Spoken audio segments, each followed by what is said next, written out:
Halo teman-teman, Assalamualaikum warahmatullahi wabarakatuh.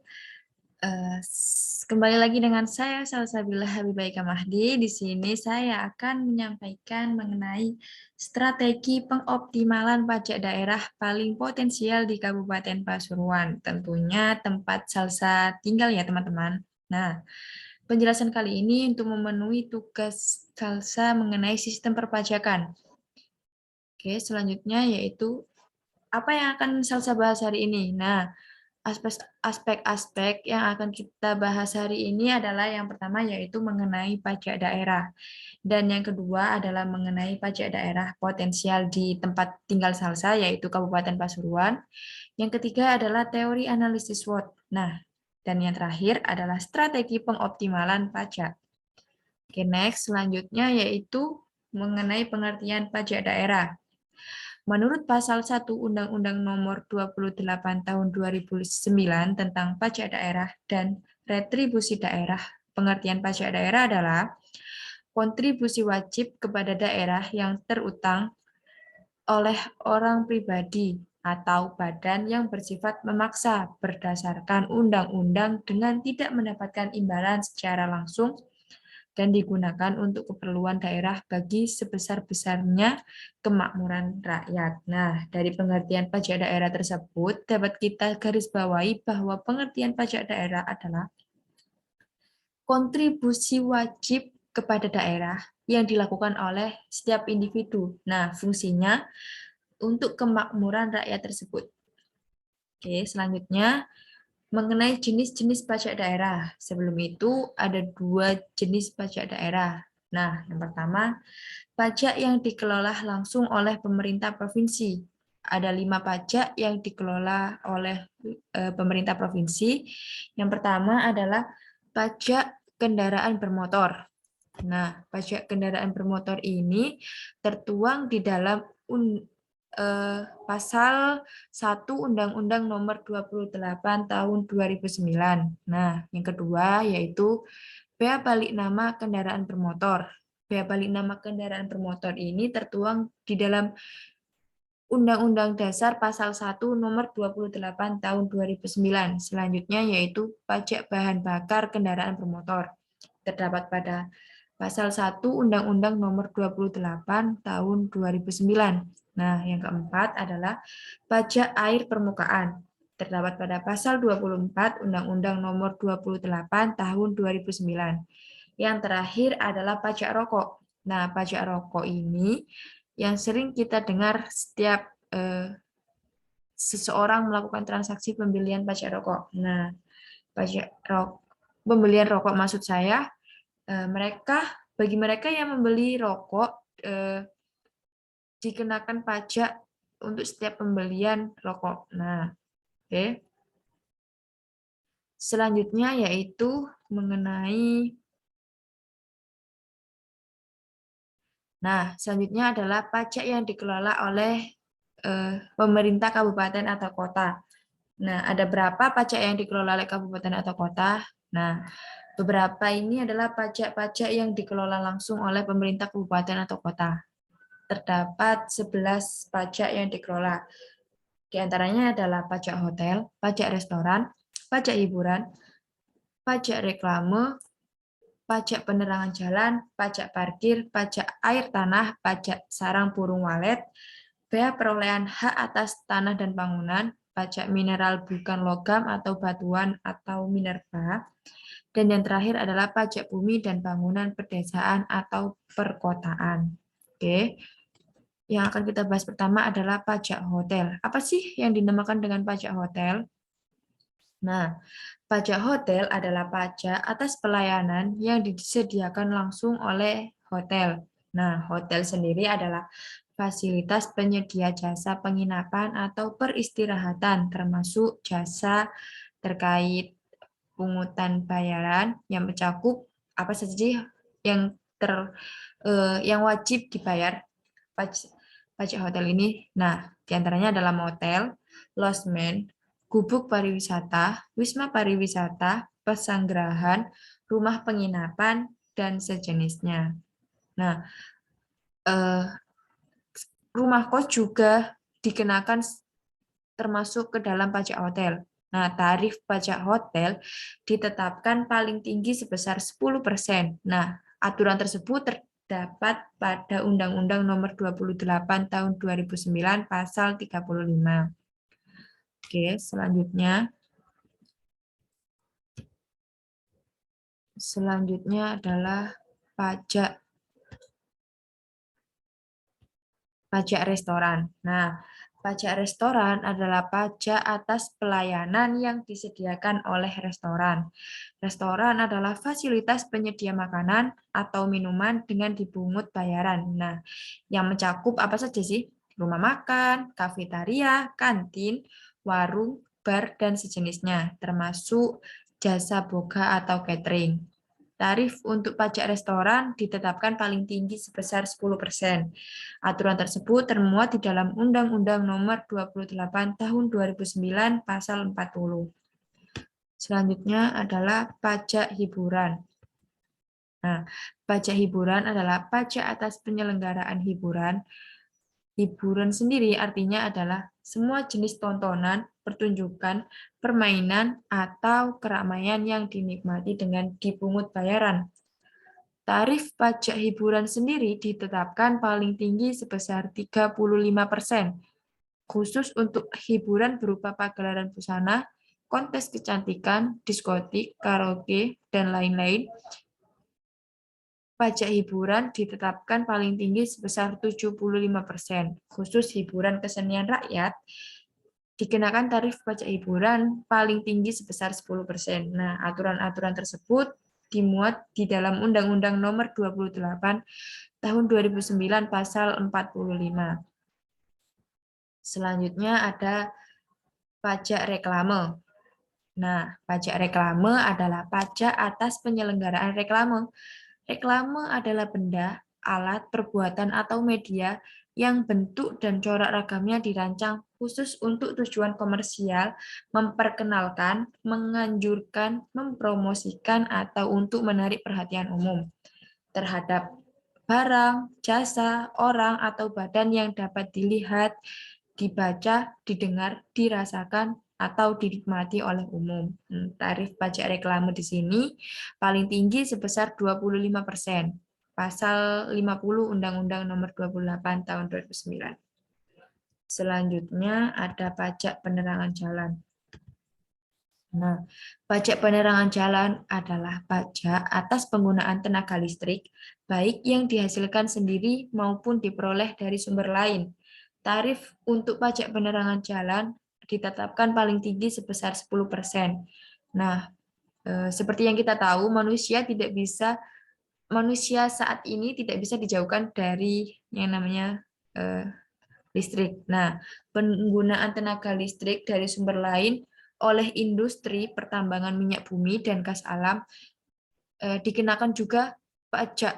Nah, tarif untuk pajak penerangan jalan beberapa sumber yang kita sebutkan barusan adalah 3% dari 3% untuk tarif pajak penerangan jalannya. Nah, penggunaan tenaga listrik yang dihasilkan sendiri, tarif pajak penerangan jalan ditetapkan paling tinggi sebesar 1,5%.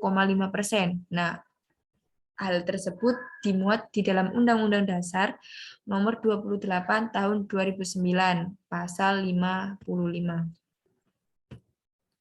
Selanjutnya adalah pajak mineral bukan logam dan batuan atau sering disebut sebagai minerba. Mineral bukan logam dan batuan adalah pajak atas kegiatan pengambilan mineral bukan logam dan batuan baik dari sumber alam di dalam atau permukaan bumi untuk dimanfaatkan. Nah, mineral bukan logam adalah mineral yang sebagaimana dimaksud di dalam peraturan perundang-undangan di bidang mineral dan batu bara. Tarif pajak minerba ditetapkan paling tinggi sebesar 25%, terdapat di dalam Undang-Undang Dasar Nomor 28 Tahun 2009, Pasal 60.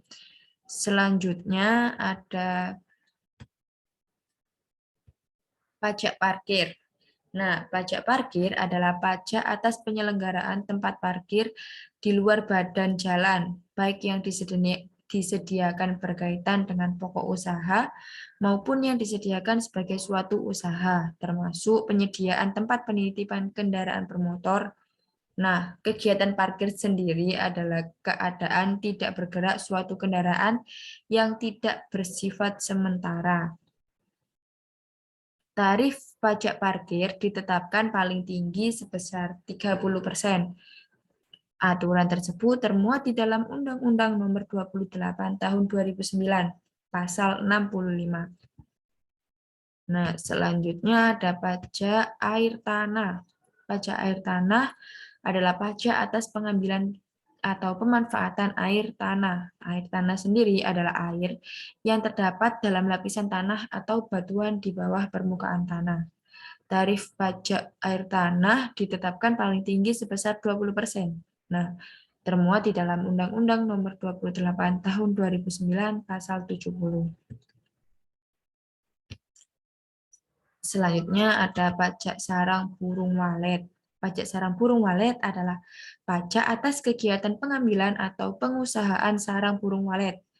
Burung walet adalah satwa yang termasuk marga Colacolia, yaitu Colacolia fusliap, baga, dan lain sebagainya. Tarif untuk pajak sarang burung walet ditetapkan paling tinggi sebesar 10%. Aturan tersebut termuat di dalam Undang-Undang Nomor 28 Tahun 2009, Pasal 75. Nah, selanjutnya ada pajak bumi dan bangunan perdesaan dan perkotaan. Adalah pajak atas bumi atau bangunan yang dimiliki, dikuasai, atau dimanfaatkan oleh orang pribadi maupun badan, kecuali kawasan yang digunakan untuk kegiatan usaha perkebunan, perhutanan, dan pertambangan. Bangunan, pedesaan, dan perkotaan ditetapkan paling tinggi sebesar 0,3%. Termuat di dalam Undang-Undang Nomor 28 Tahun 2009 Pasal 80. Selanjutnya ada pajak bea perolehan hak atas tanah dan bangunan. Mohon maaf. Nah,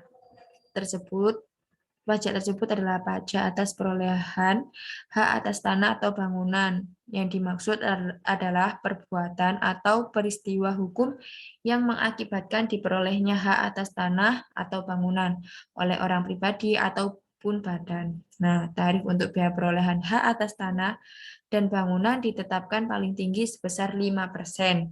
Termuat di dalam Undang-Undang Nomor 28 Tahun 2009 Pasal 88. Nah, selanjutnya beralih kepada teori analisis SWOT.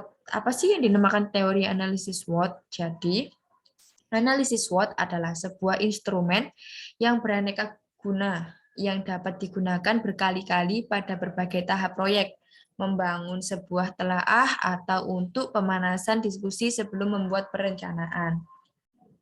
Oke. Nah, ini adalah komponen analisis SWOT. Yang pertama adalah S, strength atau analisis, di mana artinya yaitu menganalisis kekuatan dan kelemahan dibandingkan dengan para pesaing. Yang kedua adalah weakness, atau artinya analisis kelemahan situasi ataupun kondisi yang merupakan kelemahan dari suatu organisasi. Yang ketiga adalah opportunity atau analisis peluang situasi atau kondisi yang merupakan peluang di luar suatu organisasi atau perusahaan. Dan yang terakhir ada T atau threats atau yang artinya adalah analisis ancaman, cara menganalisis tantangan atau ancaman yang harus dihadapi. Oke, selanjutnya adalah pajak daerah yang potensial yang terdapat di Kabupaten Pasuruan. Nah, analisis pajak daerah Kabupaten Pasuruan dari beberapa pajak-pajak yang sudah kita pelajari barusan adalah terdapat pajak paling potensial di daerah Kabupaten Pasuruan. Apa itu? Nah, jadi di daerah Kabupaten Pasuruan terdapat pajak yang paling potensial adalah pajak penerangan jalan, di mana seperti yang kita tahu listrik itu saling berhubungan dengan kehidupan sehari-hari masyarakat dimanapun. Oke, setelah kita pelajari tadi, terdapat dari mana saya dapatkan informasi tersebut. Nah, analisis pajak daerah Kabupaten Pasuruan, saya dapatkan informasi tersebut dilansir dari situs resmi pemerintah Kabupaten Pasuruan. Pajak tersebut melampaui target yang diperkirakan sebelumnya. Dari catatan BKD pada akhir tahun 2019, pajak penerangan jalan atau PPJ penerimaannya ditargetkan dapat tembus 127 miliar. Ternyata dari target yang sudah diancang 127 miliar tadi dapat melampaui dan melebihi jumlah target awal sebesar 128,36 miliar. Jadi ada sekitar 1,36 miliar kelampauan target yang sudah ditargetkan. Oke, selanjutnya. Nah, selanjutnya setelah kita pelajari barusan mengenai pajak yang paling potensial, terdapat strategi untuk pengoptimalan pendapatan pajak. Strategi yang biasanya digunakan untuk mengoptimalkan dengan menganalisis SWOT dari yang sudah diketahui bahwa pajak daerah yang berpotensial di Kabupaten Pasuruan adalah pajak penerangan jalan yang setiap tahunnya mengalami kenaikan. Berdasarkan hasil beberapa referensi, didapatkan data dan informasi mengenai kekuatan, kelemahan, peluang, dan ancaman dalam realisasi pajak penerangan jalan di Kabupaten Pasuruan. Oke. Setelah kita analisis tadi, kita dapatkan alternatif strategi, misalnya peluang. Dari peluang, kekuatan yang kita dapatkan adalah yang pertama yaitu ketegasan penerapan Perbup nomor 42 tahun 2020 dan nomor 28 tahun 2011 dengan pemberian sanksi bagi wajib pajak dan pemungut pajak yang tidak taat. Nah, jadi ketika ada seseorang yang tidak taat terhadap pajak atau mereka meremehkan terhadap pajak, dapat kita sanksi sesuai dengan aturan-aturan yang berlaku. Kemudian yang kedua yaitu menggunakan prosedur dalam pemungutan dan penyetoran pajak penerangan jalan yang telah dimuat dalam peraturan Bupati. Dan yang ketiga yaitu memanfaatkan pertumbuhan ekonomi Kabupaten Pasuruan yang dinamis dengan meningkatkan pemungutan pajak penerangan jalan yang diwujudkan oleh semua elemen masyarakat. Yang keempat, memonitoring pemungutan pajak penerangan jalan dengan menggunakan kemajuan teknologi dan sistem informasi yang memadai. Misalnya saja menggunakan sistem yang mudah diakses dimanapun kita berada, tanpa harus kita berbondong-bondong pergi ke kantor perpajakan untuk melakukan transaksi pembayaran pajak. Nah, yang kelima, terdapat menjalankan peraturan Bupati dengan baik agar pemungutan pajak terrealisasi mencapai target. Oke, dari beberapa peluang tersebut terdapat kelemahan yang dapat kita ketahui. Oke, yang pertama, kelemahan apa saja yang kita dapatkan dari alternatif strategi peluang tersebut? Yang pertama yaitu perlu ketegasan penerapan sanksi sesuai dengan yang diatur dalam peraturan Bupati. Dan yang kedua yaitu melengkapi fasilitas yang belum memadai agar potensi pajak penerangan jalan dapat terrealisasi sesuai dengan target.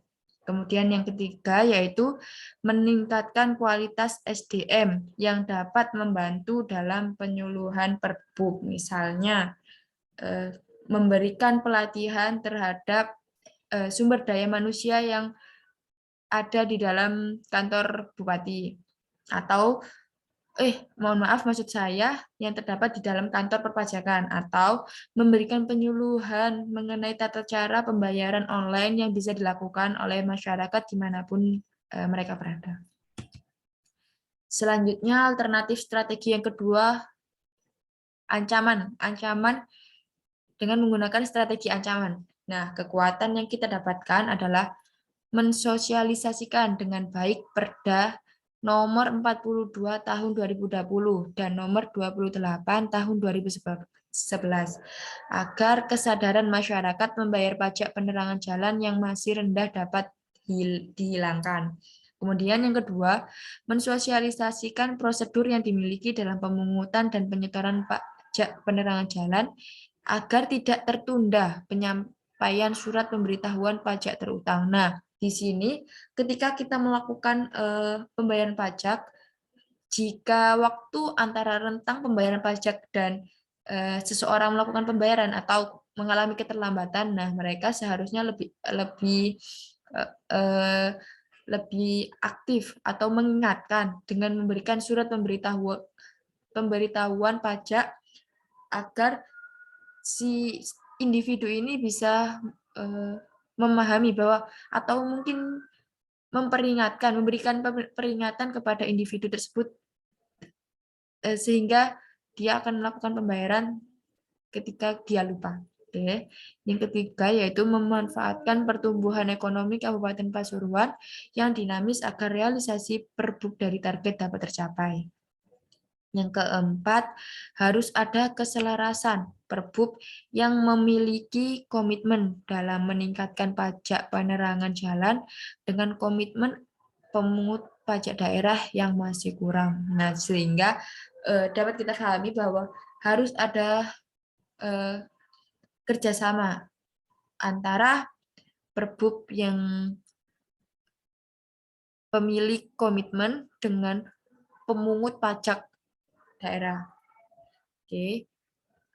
Maksud saya yaitu antara aturan dengan pelaksana harus ada keterkaitan. Kelemahan yang kita dapat adalah pelayanan yang belum maksimal dapat ditingkatkan dengan meningkatkan komitmen pemungut pajak penerangan jalan yang masih kurang. Yang kedua, yaitu kurangnya penerangan sanksi harus dimaksimalkan agar tertundanya penyampaian surat pemberitahuan dapat dihilangkan. Yang ketiga, kekurangan sumber daya manusia dapat membantu dalam penyuluhan perbuk dapat diatasi dengan meningkatkan kesadaran masyarakat membayar pajak daerah. Nah, perlunya kita melakukan penyuluhan, sosialisasi, atau memberikan peringatan kepada sumber daya manusia atau setiap individu agar mereka tertarik. Misalnya memberikan fee khusus ketika siapa yang bisa membayar pajak tepat waktu, dia akan memberikan cashback atau potongan. Nah, di situ mungkin masyarakat bisa tertarik. Kemudian yang keempat adalah fasilitas belum memadai dapat diatasi dengan dukungan instansi yang terkait. Oke, selanjutnya. Oke, mungkin itu yang bisa Salsa sampaikan mengenai pajak yang potensial yang terdapat di tempat tinggal Salsa, yaitu Kabupaten Pasuruan. Terima kasih sebelumnya sudah bergabung dengan Salsa, belajar mengenai sistem perpajakan. Mohon maaf apabila terdapat kesalahan. Terima kasih sebelumnya. Salsa ucapkan wassalamualaikum warahmatullahi wabarakatuh.